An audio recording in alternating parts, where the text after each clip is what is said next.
शिक्षा विला के YouTube channel में आपका स्वागत है।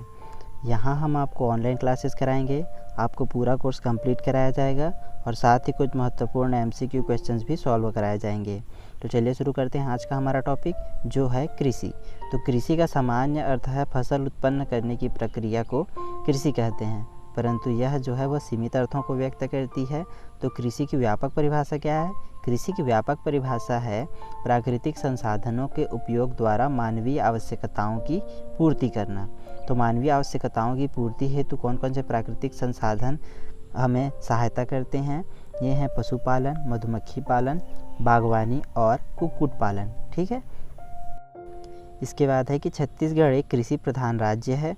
यहाँ के लोग 80% कृषि और कृषि आधारित उद्योग धंधों पर निर्भर हैं।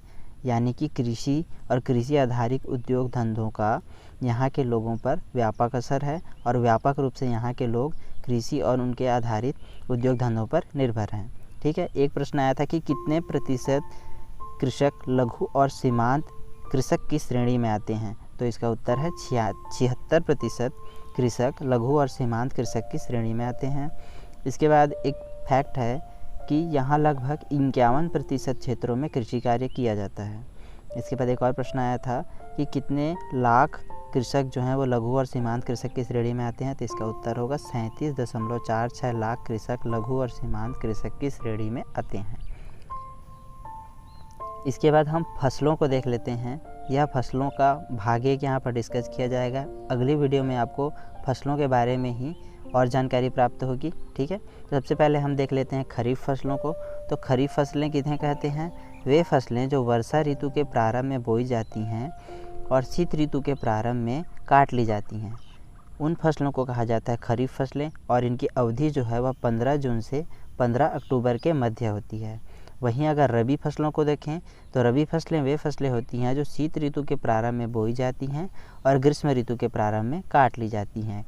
इसकी जो अवधि है वह 15 अक्टूबर से 15 फरवरी होती है। ठीक है। तीसरा प्रकार है जायद फसलें, जो कि ग्रीष्म ऋतु के प्रारंभ से वर्षा ऋतु के प्रारंभ तक बोई जाती है और इसकी अवधि जो है वह 15 फरवरी से 15 जून तक होती है। ठीक है। तो इसमें से आप किसी एक जो फसल है उसकी अवधि को याद रखिएगा। उसके बाद आप उससे पहले और बाद की जो है उन्हें क्रम में सजा लीजिएगा। जैसे रबी की फसलें जो हैं वह शीत ऋतु में जो है प्रारंभ की जाती है और ग्रीष्म ऋतु के प्रारंभ में बोई जाती हैं। तो आप उसके पहले खरीफ की फसलों को उससे पहले रख लें और उसके बाद आने वाले सीज़न में यानी ऋतुओं में जायद की फसलों को रख लेंगे। ठीक है। अब आगे चलते हैं। छत्तीसगढ़ का जो कुल क्षेत्रफल है वह हेक्टेयर में कितना है? 137.89 लाख हेक्टेयर। तो यह छत्तीसगढ़ का कुल क्षेत्रफल है। वहीं अगर किलोमीटर में कहा जाए तो कितना है? तो यह 1,35,192 वर्ग किलोमीटर क्षेत्र में विस्तृत है। ठीक है। तो यह छत्तीसगढ़ का क्षेत्रफल है। यह प्रश्न भी एक बार एग्जाम में आ चुका है। अब छत्तीसगढ़ में शुद्ध बोया क्षेत्र कितना है?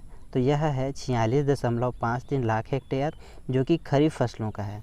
अब शुद्ध बोया क्षेत्र से क्या तात्पर्य है कि किसी भी कृषि भूमि में जब एक बार फसलें ली जाती हैं तो उसे शुद्ध बोया क्षेत्र कहते हैं। उसके बाद दूसरा लिखा है दुफसली क्षेत्र। इसका मतलब है कि वर्ष में दूसरी बार फसल, यानी कि एक बार जब फसल लग कर कट जाती है तो उसी भूमि में दूसरी बार कृषि ली जाती है। ठीक है। तो यह जो फसल लेने की प्रक्रिया है यह सभी भूमि में संभव नहीं है। केवल वे स्थान जहाँ पर सिंचाई के स्रोत और साधन उपलब्ध हैं वहाँ केवल यह प्रक्रिया की जा सकती है। ठीक है। तो पहली बार जब एक बार फसल ली जाती है तो कितने हेक्टेयर क्षेत्र में ली जाती है? यह है 46.53 लाख हेक्टेयर। उसके बाद जब दूसरी बार फसल ली जाती है तो यह कितने क्षेत्र में ली जाती है? यह है 8.86 लाख हेक्टेयर। ठीक है।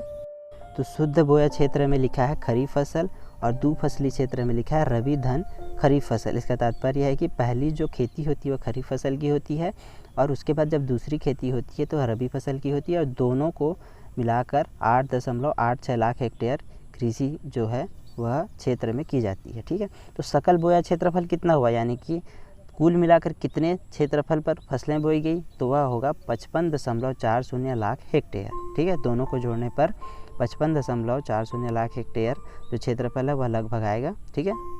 तो चलिए अब देख लेते हैं कि सर्वाधिक बोया क्षेत्रफल, यानी कि जो छत्तीसगढ़ की ज़िले हैं उनमें सबसे ज़्यादा कितने क्षेत्रफल में फसलें बोई जाती हैं और वह कौन सा जिला है, तो वह है राजनांदगांव जिला, जहाँ पर सबसे ज़्यादा फसलें बोई जाती हैं। और न्यूनतम बोया क्षेत्रफल यानी कि वह जिला जिसमें सबसे कम जो क्षेत्र हैं वह कृषि योग्य हैं, तो वह कौन सा जिला है, वह है नारायणपुर। ठीक है, नारायणपुर का जो जिला है वह अधिकांशतः सघन वनों और पहाड़ी पठारी क्षेत्रों से निर्मित है, जिसकी वजह से यहाँ पर फसलों के लिए जो क्षेत्र हैं वह कम होते हैं। ठीक है, अब खरीफ फसलें कौन कौन सी उसे देख लेते हैं। तो खरीफ फसलें धान, ज्वार, बाजरा, कोदो कुटकी, मक्का, रागी, मूंग, उड़द, अरहर, सोयाबीन, तिल, मूंगफली, कपास, जूट और गन्ना, ये जो हैं वो खरीफ फसलें हैं।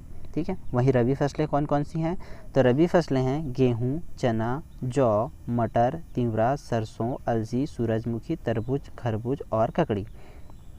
इसे आप ऐसे याद रखिएगा कि रबी की जो फसलें हैं वह ठंडी में आती हैं, तो ठंडी में आपको कौन कौन सी चीज़ें आपके आसपास जो है सब्जियों और अनाज के रूप में उपलब्ध होती हैं, तो उसके हिसाब से आप इन्हें याद रख लीजिएगा।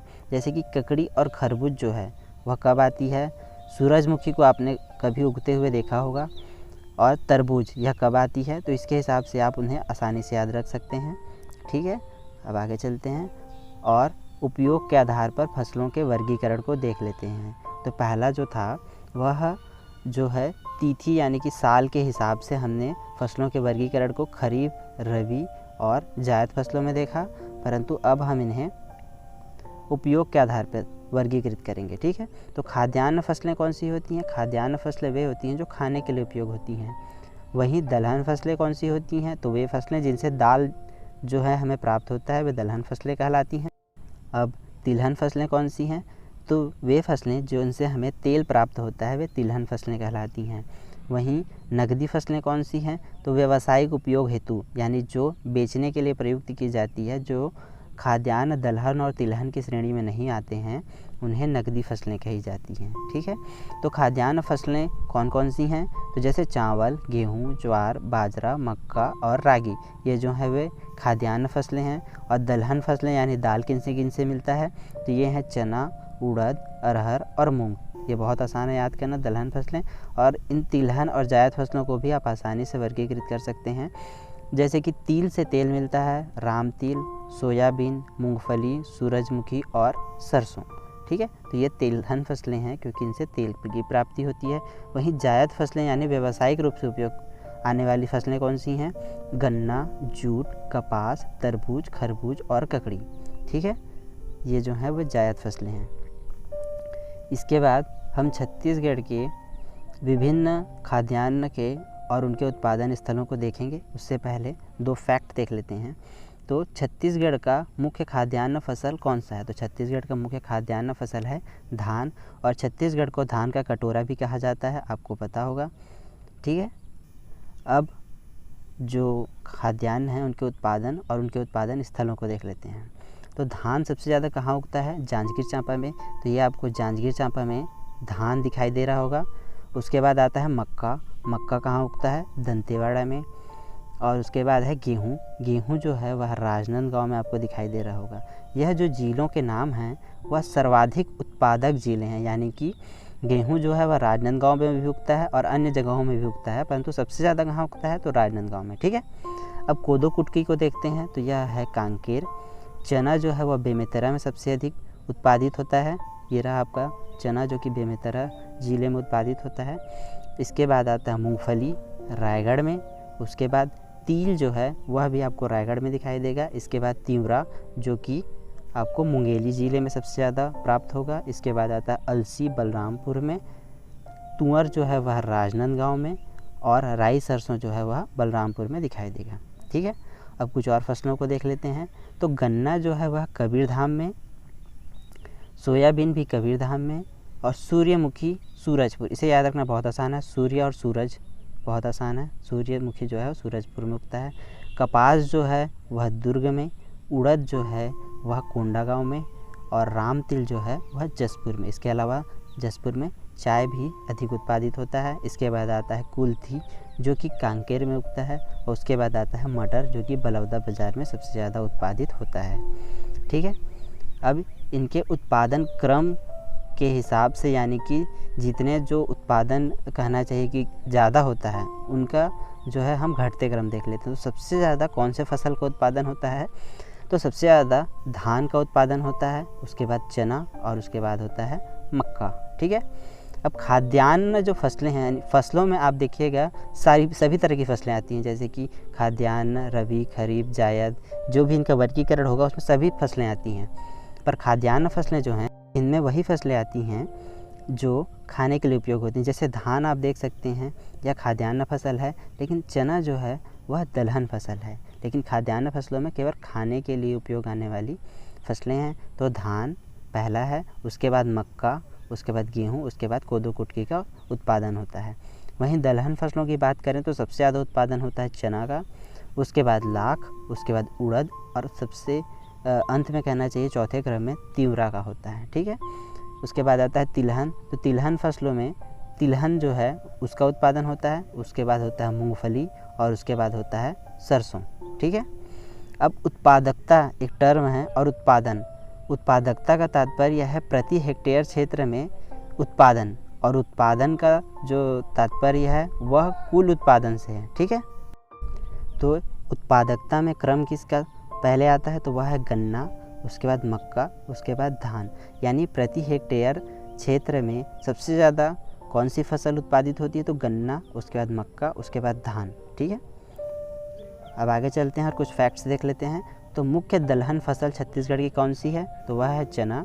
वहीं मुख्य तिलहन फसल कौन सी है, तो वह है मूंगफली।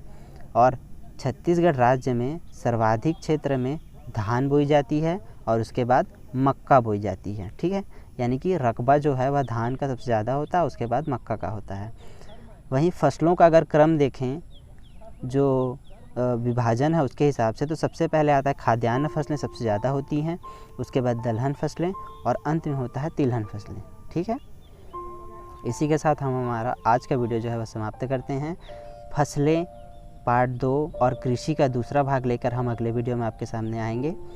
तो अगर आपको हमारी वीडियो अच्छी लगी तो हमारे वीडियो को लाइक कीजिए, शेयर कीजिए और हमारे चैनल को सब्सक्राइब करें।